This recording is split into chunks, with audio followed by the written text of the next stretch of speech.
Sophie Foster, and welcome to Can We Talk About That, the local podcast where we break down gender-based violence in our everyday lives. Before we get into today's conversation, I do just want to give a quick heads up that it is a survivor story, and so we recognize that this story and this episode might be a little bit triggering for you if you're listening or watching. If you feel like you need some extra support after listening, please feel free to call the DASO crisis phone line. It's a 24/7 crisis line that's free and confidential, and the toll-free number is 1-800-265-1938. For today's episode, I'm sitting down with Alex, and this is our third survivor story that we've had on the show. So to start, how are you feeling about having this conversation and being here today? I feel good. I feel excited. I feel a little bit nervous. I feel like it's going to be hard for me to keep everything super concise, but I'm going to do my best because I love to talk and I love to ramble. So I'm going to try to summarize. And but I am excited. Yeah, well, I'm really excited that you came today too. And we've been chatting a bit before we started recording.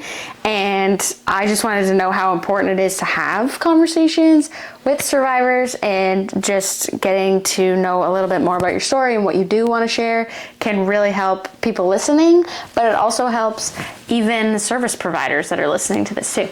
So, what do you feel comfortable maybe sharing about your story to get us started?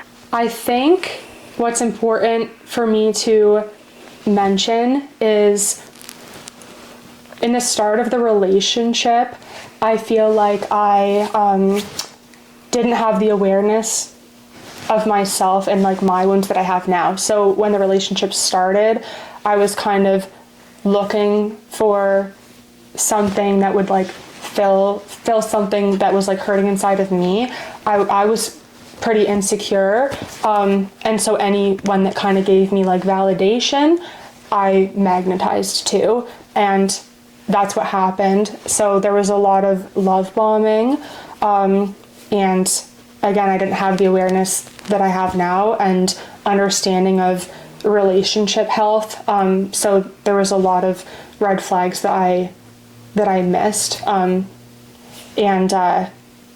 I'm pretty open about examples and like things that happened during and throughout. Do you want to touch on like what would one red flag be that you were like, oh, I should have seen that? So when I started with the person that I was with a few years ago, I think that in my gut and in my nervous system, like I knew that something was wrong, and I could kind of feel like things weren't really healthy, because if we had like a little bickerment, it would never be a little bickerment, like it would be exasperated. But I didn't realize like how bad it was or how bad it was going to be, because I just saw that as like if someone would lash out or get angry, I felt like, oh, like I just need to clarify, or I just need to empathize with him, or I just need to whatever.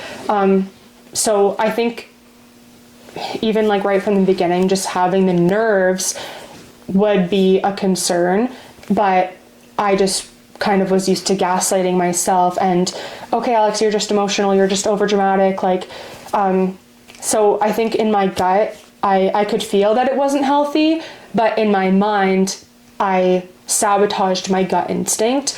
So when I actually committed to the relationship and we moved in together really quickly, there was a time where we had only really been living there for like a couple weeks, and again, it was like a very small conflict over something that was like very resolvable that I was trying to talk to him about, and he got really angry, picked me up and like threw me onto bed and was like screaming at me, and then stormed out of the house. And I just remember like laying in the bed being like, wow, like I really didn't listen to my gut, and I made a huge mistake. And that was kind of the first like big realization of like, okay, Alex, like, what have you done? Kind of a thing. Like that was not safe or healthy for me. It was also a result of me not being in tune with my gut instinct. And again, like I just kind of always try to make things better when I was in that situation and kind of regulate him. And I kind of just gradually got more and more anxious, and I was so focused on regulating him, I wasn't in tune with like how I could kind of regulate myself. And me regulating myself would have been leaving very early on and not even living with him in the first place. So that was part of what I kind of realized in the beginning of the relationship.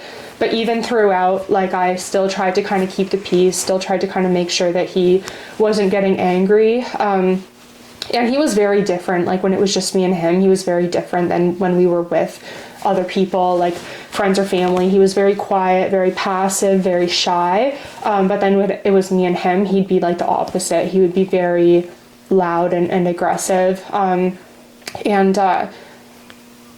It was just like anything that would have been like a conflict or like a dilemma, it was like his default emotion was anger. And so towards the end of the relationship, when I really realized how bad things were, because that's the other thing too, it's like, okay, things might happen in the beginning of the relationship, but if you're focused on like, oh, okay, like it's just a small thing, like just get over it, like it's not a big deal, like blah blah blah, and you're gaslighting yourself, those things that you avoid and those things that you deny in the beginning, I found I avoided them, but then they just slowly grew and grew and grew more like inside of me, right? Like, I didn't stand up for myself in the beginning.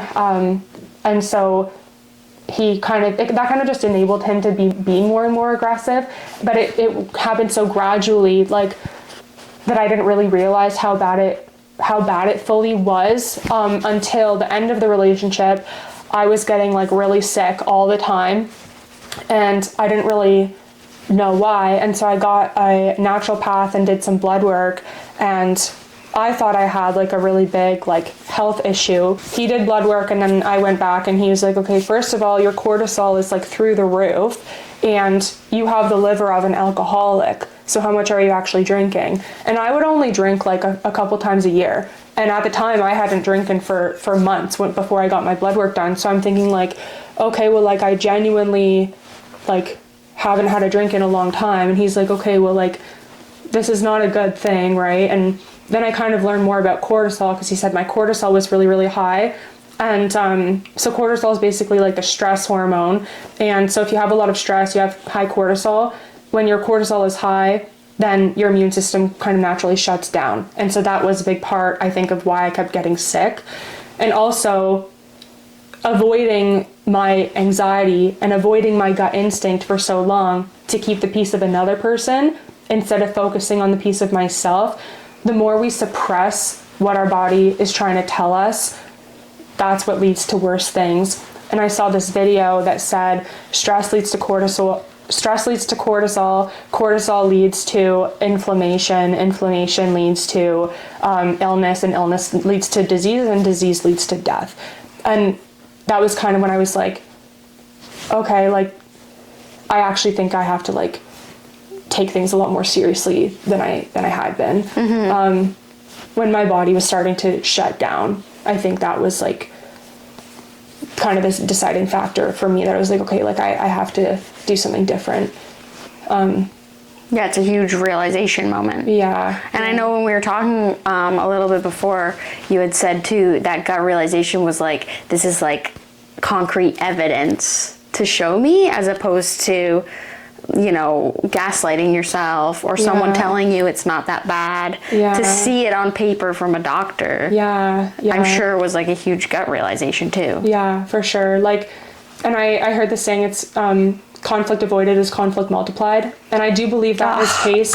I do believe that is the case, like externally, like in interactions with people, but I also think that that's like internal too, right? Like, I avoided my internal conflict. My internal conflict was my anxiety. I was avoiding that, so it multiplied into a way bigger issue. Does that kind of make sense? That's a really good way of putting it. Yeah. 1000%. As someone who also has anxiety and hates conflict, 1000%. Mm-hmm. So, okay, so it sounds like this relationship was obviously a huge moment for you in your own healing journey. But I know we had also talked about just how, like, this type of relationship was kind of normal.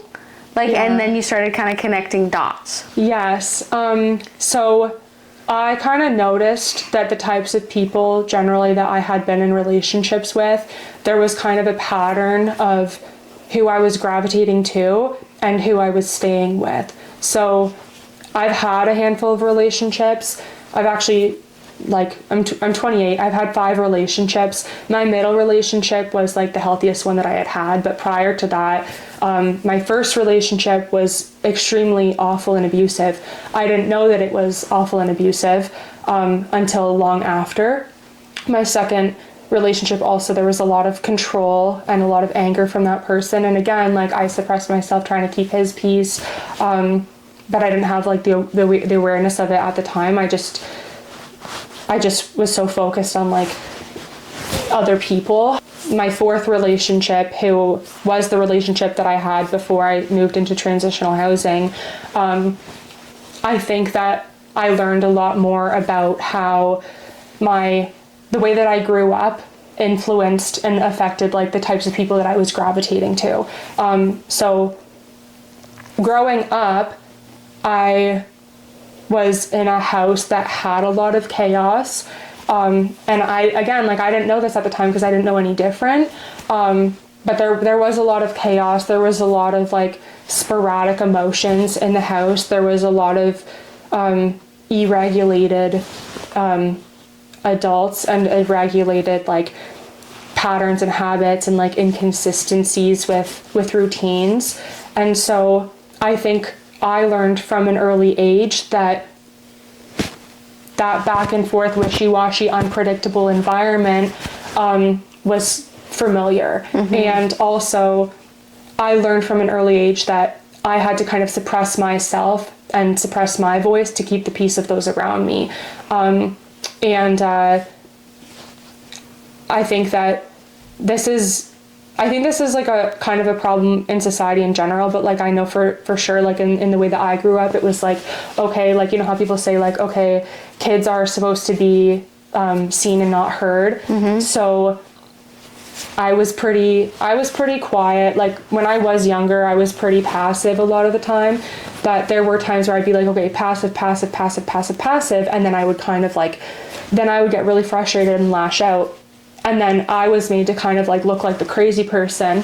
And then it's your fault. Exactly. And again, right. This goes back to conflict avoidance, conflict multiplied.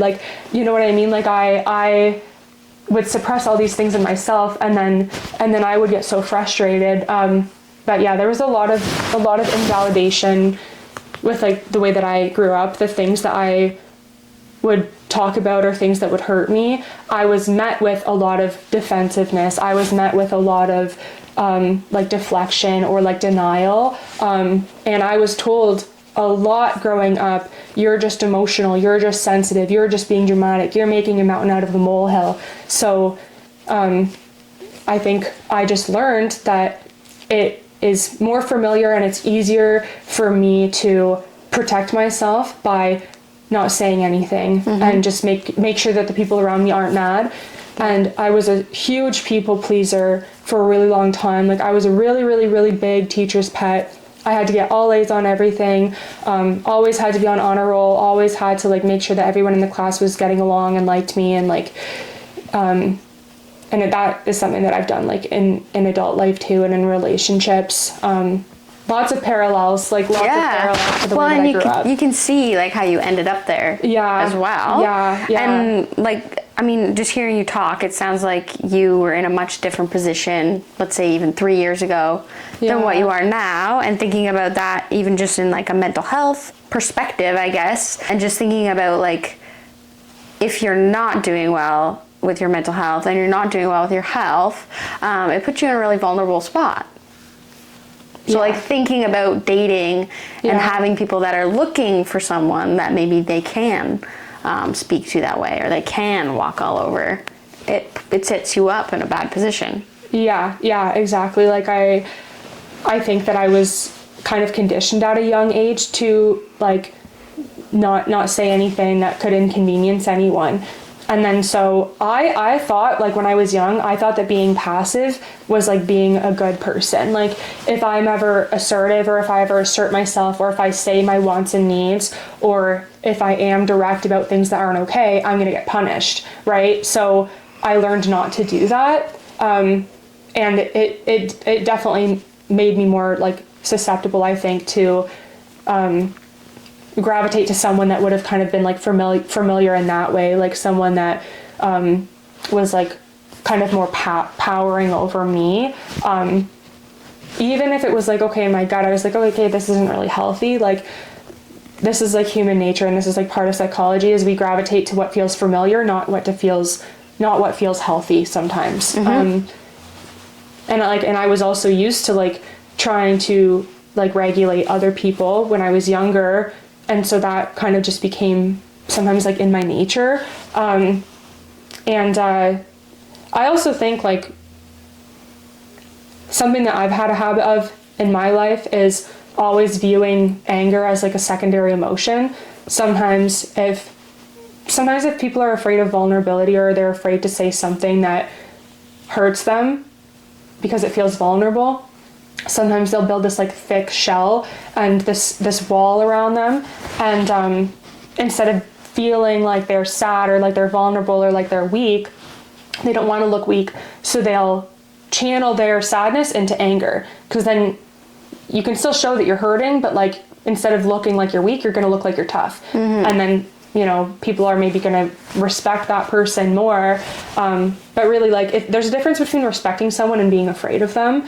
And yeah. Well, so I had to learn that too. I know you had mentioned too, just earlier when we were talking, the idea of like wanting to help somebody and like wanting to help them heal. Right. And so like seeing that shell and feeling like, oh, I can help, like that's a really tough spot to be in too. Yeah, like I kind of looked at anger as like, okay, like they're just sad about something, or something they're hurt by like in their life, so they've just built this hard shell, so I just need to show them that I'm a really nice person, and like I'll do whatever they need me to do, and then they're gonna feel like safe and loved, and then they're going to let their walls down, and then they're not going to need their thick skin anymore, and they're not going to need their tough walls, and they're not going to need those things, because I had like a healing like complex. Like, I was always trying to make people feel better, but I didn't realize like what that was doing to myself. Well, and in turn too, I'm sure that you were like, oh, then they'll heal, and then they'll love me the way I want to be loved. Exactly. Yeah. Which is just such a hard position to be in. Yeah. And also like having just like insecurity about myself, there was a part of me that felt like I didn't, this was definitely a subconscious thing, but I think that there was a part of me that felt like I didn't deserve good things. And so I would just do more and more and more and more and more and more to try to get like a pat on the back, or try to get that A, or try to get like, oh, like, thanks for doing that for me, or like try to get some affection, or try to get some kind of like empathy. And like the best metaphor that I have for that with like the way that I was living was, I felt like a dog doing tricks for treats, because I would try to do all these things to try to get some kind of like validation or some kind of approval. But at the end of the day, like it doesn't matter, like as much as I was doing, like I think that I what I needed to do was like not find validation externally. Like, I define validation in myself, right? And I was putting my wellness on other people, and I definitely put my wellness on him. And the fact that he was so unkind to me made me just think I just needed to try harder. Yeah. Ugh, that's so hard. Well, and so maybe we can transition a bit to kind of coming out of that relationship and maybe starting this healing journey. So what kind of things helped you get through that situation? One thing that was really helpful for me was just making sure that I was still being in touch with people on a regular basis. So I did have a friend that I communicated with like pretty much every day. And if a day had passed where she hadn't heard from me, she would always message me and say, "Are you okay?" And so that was something that was really good for me. It's huge. If I had completely isolated, like I think I would have just stayed a lot longer than I did. Or I don't know what else would have happened, but yeah, definitely surrounding myself with people that have routinely communication. So she was a really, really good staple for me. Also, my sister was a really good staple for me. She would check in on me very often as well. I also was using resources at the time. I have some of my own, like, mental difficulties with my mental health, like the anxiety, and also just like needing the validation to like make good decisions and stuff. So my people for that was like therapists or counselors. I had a caseworker at the time. And so there were times, of course, where I would like talk about my relationship. But I would talk about my relationship. I would say things that were concerning about the relationship, but I'd be like, oh, well, you know, like I'm probably just like being emotional or like blah, blah, blah. And the people that I would speak to about this were very affirming, like, okay, no, like this isn't healthy and you're not just being emotional. And when someone shows you who they are, believe them. You don't need to see the goodness in people that are showing you where they're at, and like the way that they communicate, right? But any excuse that I could make to like try to kind of make myself, like, it was like I would try to make him look better. You're trying to defend. Yeah, like to try to like justify me like staying in this situation. So like I would kind of be like, okay, no, like I think he's just stressed out and he just needs help, but like I can help him because like he doesn't want to do other things, right? And like what if I don't help him, who else is gonna help him? Kind of, yeah. And like I just try to see like roots to people. Behavior is always like trying to communicate something, right? So I'd be like, okay, like what's he trying to communicate? And like try to just think about figuring him out. And yeah, but I had people tell me like, okay, like women's services worker tell me like, okay, you need to like keep a bag in your car because if you ever need to go to a shelter, then you can just like leave. So you need to have a bag in your car of like, you know, a few days worth of clothes, have an extra toothbrush in there and stuff. And I was kind of like, okay, like I'll do that. But then I would kind of go back home and like, because I would have my appointments in my car and talk on the phone. But then I go back in the house, then just be like, okay, no, like, it's fine. Like, I don't think he's going to do anything. Like, I don't think I'm going to have to go to the shelter. Like, but then when I was actually in that situation, like, and he would act aggressively, I would kind of just freeze.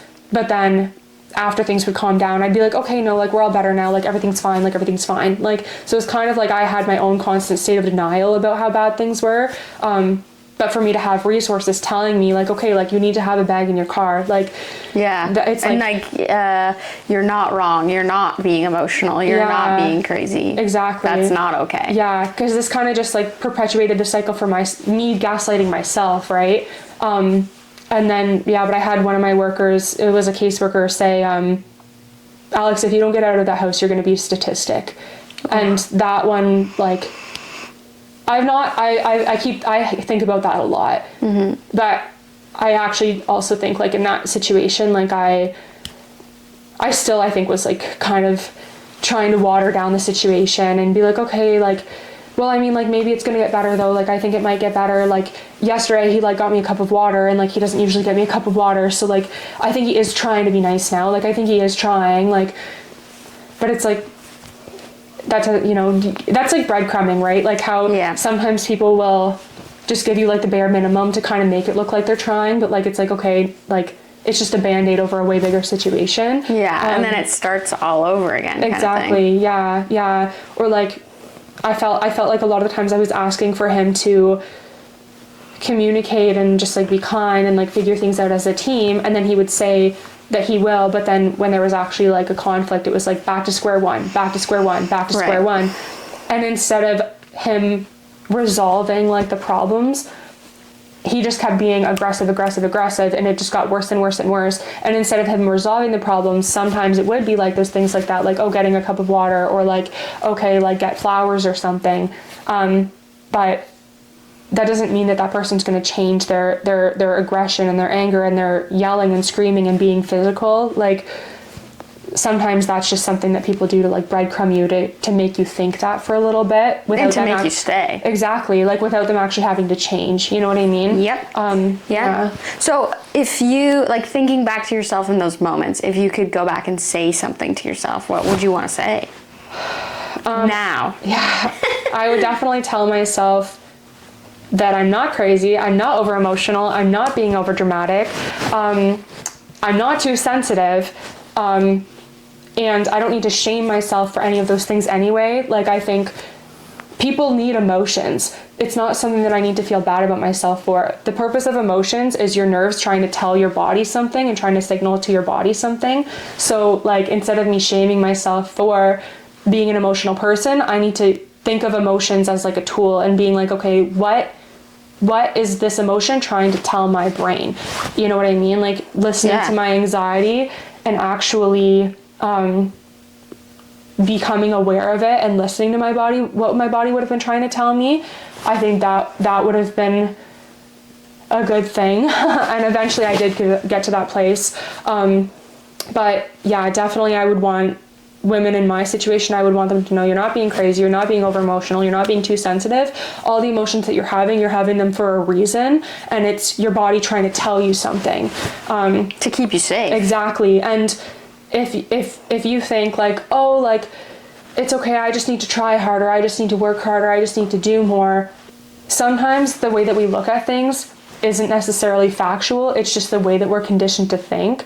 And so something that kind of helped me that I would encourage other women to do is like, okay, learn about communication styles and see if being passive is helpful, because I felt like it was helpful for a long time. Being passive kept the peace. It made people not be as angry at me, but it also kept me in that situation. I wouldn't, if I continued to be passive and like fawning to the needs of other people, and especially like an aggressive man, like I was putting my safety to the side for him.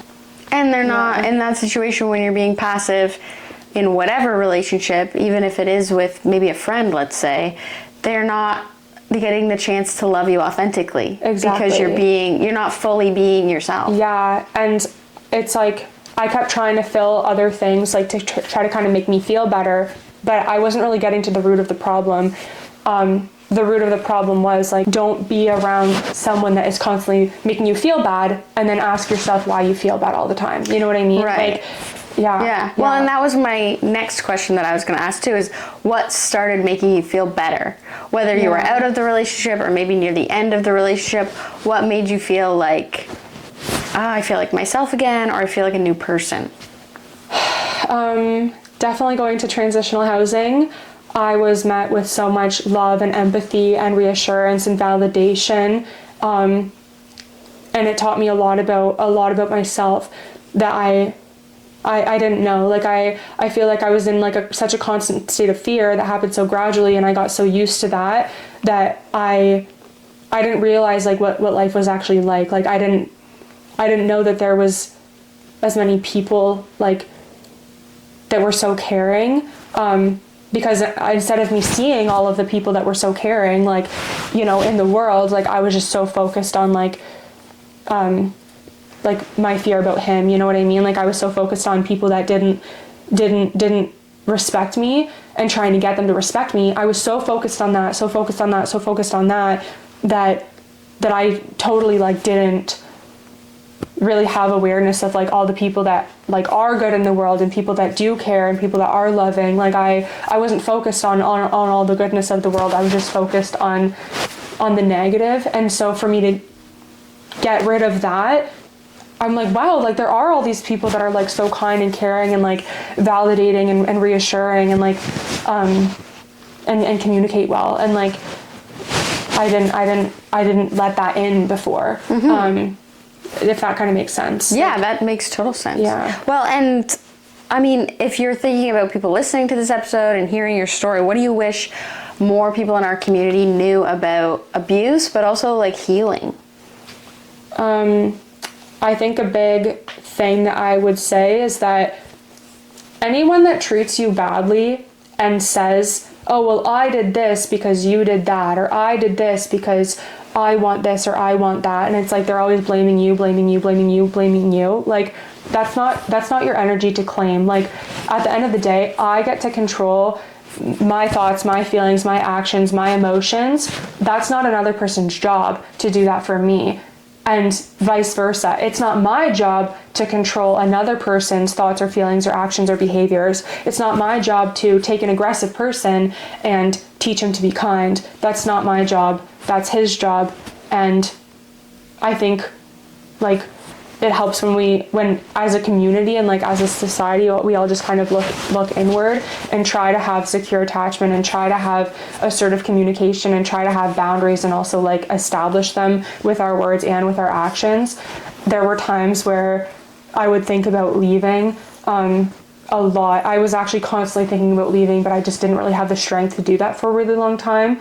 What I would want to say to people that are in a situation like that and they're trying to get out of it is like just knowing what is your job and what is not your job. Like it's not your job to keep the peace of another person that doesn't have peace. It's his job to find peace. It's his job to fill that hole in himself. It is not your job to fill that in him. Yeah. And I didn't feel that way. Like I felt like it was my job to do that for a really, really long time. So that is a big part of why I stayed for so long.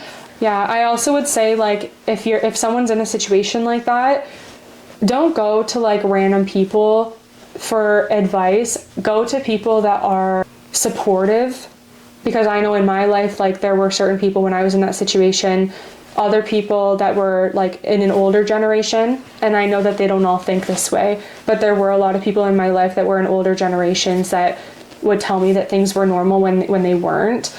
But I think that if they kind of had their own traumas or their own things from their life, they've kind of conditioned themselves to think that those things are normal, and they're not normal. So if you're going to go to advice from people, like go to advice for people that have good insight and healthy relationships and healthy communication. Go to people that kind of have the ability to kind of give like qualitative advice instead of just like venting to the same people that put you down because you're a woman, if that kind of makes sense. Or just it's their normal too, so they can't help you get a new normal that's healthy. Yeah, that makes sense. Yeah. So maybe to wrap up our episode, as we're coming to a close, is there any, you sort of answered this, but I just want to give you another opportunity if you want to say something. If someone's listening who's maybe in a situation right now that they're trying to sort out that's not safe, what would you want to say to them? Safety is number one, 100%. And if you have people telling you that there's a problem, there's definitely a problem. There's definitely a problem. And listen to your body, listen to your emotions. Don't gaslight yourself. Listen to what your body's trying to tell you. If you have anxiety, that's your body trying to tell you something. If you are in a constant state of fear and panic on a regular basis, that's your body trying to tell you something. So the more you ignore that, the worse it's going to get and the more it's going to grow. Listen to your body, listen to your emotions, listen to your anxiety and your fear and your panic and what that's trying to tell you, and stop going in the environment that's like making you feel that way. And you don't have to feel bad about it. You don't have to feel guilty at all. There are people in the world that are safe and caring and protective, and there are people that care about you. Yeah, I don't know. That's beautiful. Thank you so much. I think that's so helpful. Okay. Thanks for coming on the episode and sharing your story. Thanks. Thank you so much for listening to this episode of Can We Talk About That? We're so lucky to have multiple survivors now on our show telling their stories and giving their voice of gender-based violence in Oxford County and what it might look like. If anything in this conversation brought something up for you, or you feel like you just need a little bit of extra support, please feel free to call the DASO crisis line. The toll-free number is 1-800-265-1938. It's open 24/7, so you can call any time of day. It's free and it's confidential.